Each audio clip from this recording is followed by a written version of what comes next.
Memories light the corners of my mind.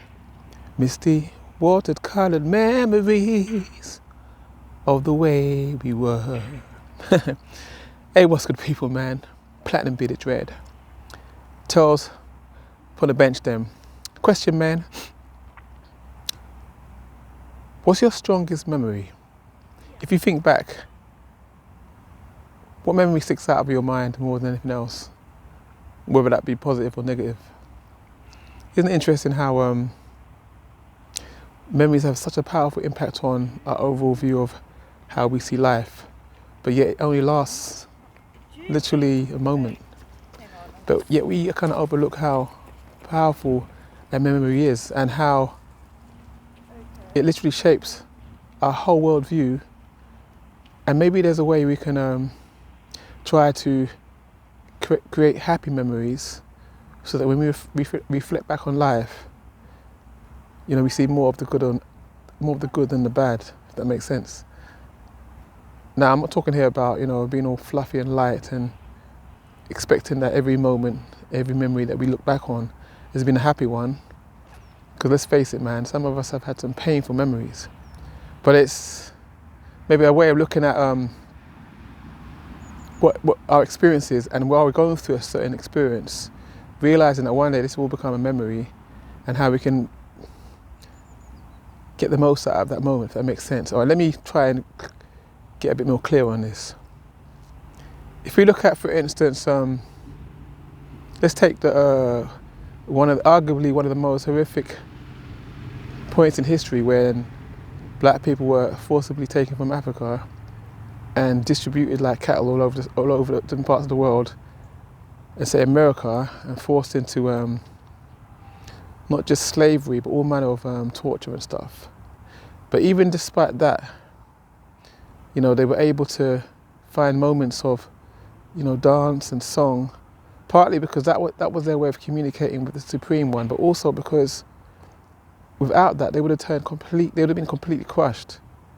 So even within the darkest of moments, they were able to, you know, take something in those moments that would produce something positive in terms of memory.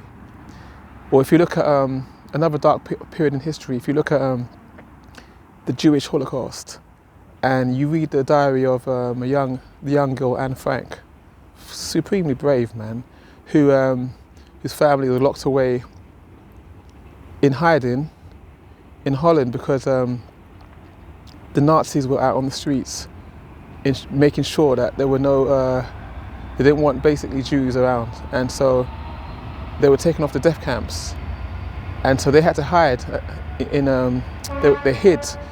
Some friends hid them at the top of a warehouse, and they had to spend all their hours and months in that warehouse. But knowing that they could be caught at any moment and be taken off the death camps, but even within all of that, if you read her diary, there were still moments of humour. Again, you see how powerful the idea of being able to extract some form of Yeah, because I really wish when I was younger. Loud woman, man. Shut up, man. Shush. Someone would Shut have up, said man. that to me. Some sort of some memory as well. Some sort of positive memory out of something so dark. You know, it's interesting because I remember when I took my mum to see a can I never say this word, kinesiologist. They're like doctors that work with energy, similar to acupuncture, if you like. And he got me to do something that I'll never forget. He said to me, "Hold up your hands." So I held my hands up, and then he put his hands on mine, and he said to me, "I want you to think of something that was very upsetting in your past." So I thought of when one of my boys was in quarantine because he had a deadly virus, basically. Couldn't even see his own twin brother. And you know, seeing him there with his lips swollen and his fingers swollen and everything turning blue, it was horrible, man. And then he said, "While you have that memory, I want you to try and use your force to push my hands up." Something that a child could do, but I couldn't do it. I couldn't do it, man. Totally separately. And then he said to me, "Now I want you to think of something, remember a time when, of a happy memory. So I started thinking back to when I used to have my little boys, my twins, on each lap, and we'd be watching Michael Jackson or Bob Marley on the screen, and I'd have one on each lap, and I'd be clapping. There was only about there were months, wasn't even talking, or about a year or maybe, and we'd be, I'd be playing them song after song after song, just Daddy and the two boys on my lap, and then he said, "Now push," and I pushed his hand with ease. And he said to me, "That's to show you the power of memory and how it affects not just emotion, but a whole physical state." And that shocked me, man. And it made me realize how memories are more than just things, quote unquote. They literally, that can be where we draw our strength from, or not, as the case may be. It's so easy to overlook memories, man. And I remember, to give you a story, right? Because I'm always now, after this experience, I'm always mindful of what that memory or that experience is going to produce in the future when I look back. And I'm coming back from work, busy day at work, and I know that when I get to the front door, the children are going to be there. So I make my way back from work, I'm a bit tired, get to the door, I can already hear them bouncing up and down before I even open the door. Put the key in the door, and one of my sons runs up, Daddy, look. And he's wearing a fishnet leotard with holes in it. A leotard, And the alpha male in me kicked in, and my face said, "What the?" In fact, I said, "What the?" And then his mum said, "Shh." And I saw his face, it sank. He became so small, and he walked off. Like, not only did I deflate his excitement, but I showed him a different part of myself, of his daddy. And for a moment, I realized that, wow, this could be a memory that he takes with him forever, and that may determine everything else what he does from there on. So I really had to make an effort now to try and fix that so that it won't be permanent. So I had to let him I had to watch him push his little dolls, trolleys, push chairs and wear a handbag. Yeah, he did all of that, man. Probably about 3 years old. And I had to put aside the alpha male in me and trust the process. And then obviously he grew out of it. And I like to think that as a result of that, even though he made me remember that, the impact won't be so strong, because I allowed him to explore, and I never did that again. Never did that again. And that's why I'm saying that it's so important that we don't overlook the power of memory and how that can, shape our overall feeling about life and our overall happiness. I mean, think about it. What are you doing right now, this instant? Are you working? Are you resting? Are you on the bus? And what is your mind state? I'm here sitting on the bench. I'm aware of the fact that this moment will pass, but I want to make this one a positive one, even if it's just me sitting on the bench. My son said to me, because we went on a few excursions. We did a laser tag, we did trampolining, we did what else did we do? We did like a who's done it, where you have to find out where the key is and the door opens once you find the key, all that kind of stuff, within about a month. And he said to me, "Dad, do you know those excursions that we did encapsulated," yeah, that's his word, encapsulated, 11 years old, encapsulated what the world should be. And I giggled and I said, "You're 100% right, son." Because in other words, the more memories, happy memories, not just memories, happy memories we can create, the better chance we'll get through this thing called life. Here comes some noisy people. I saw this guy earlier on. You can't talk quiet, man. Yeah. But anyway, man, another memory. And he was so right, man. Again, I'm not talking about happy and light and fluff and, enjoy the moment, and even if you're hurting, no. But what I'm saying is that, we can be, if we're mindful of where we're at that any given moment, and we can at least try to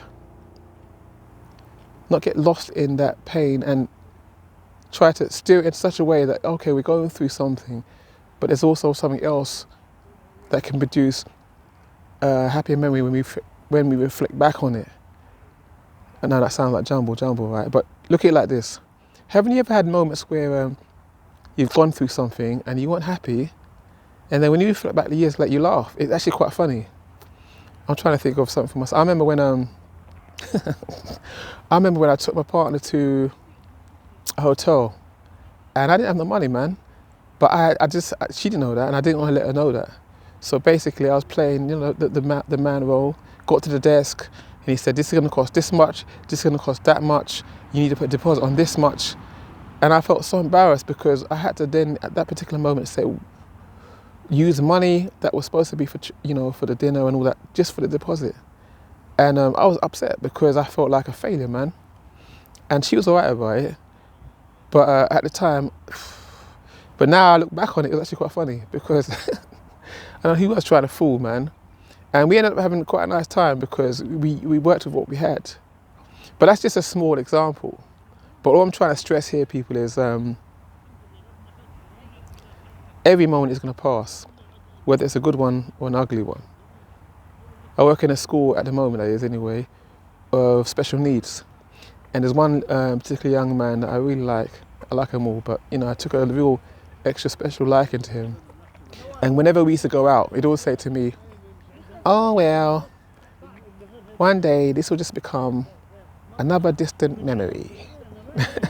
And I just giggle, man. Here they come again, loud people. I just giggle and say, yeah, he's so right.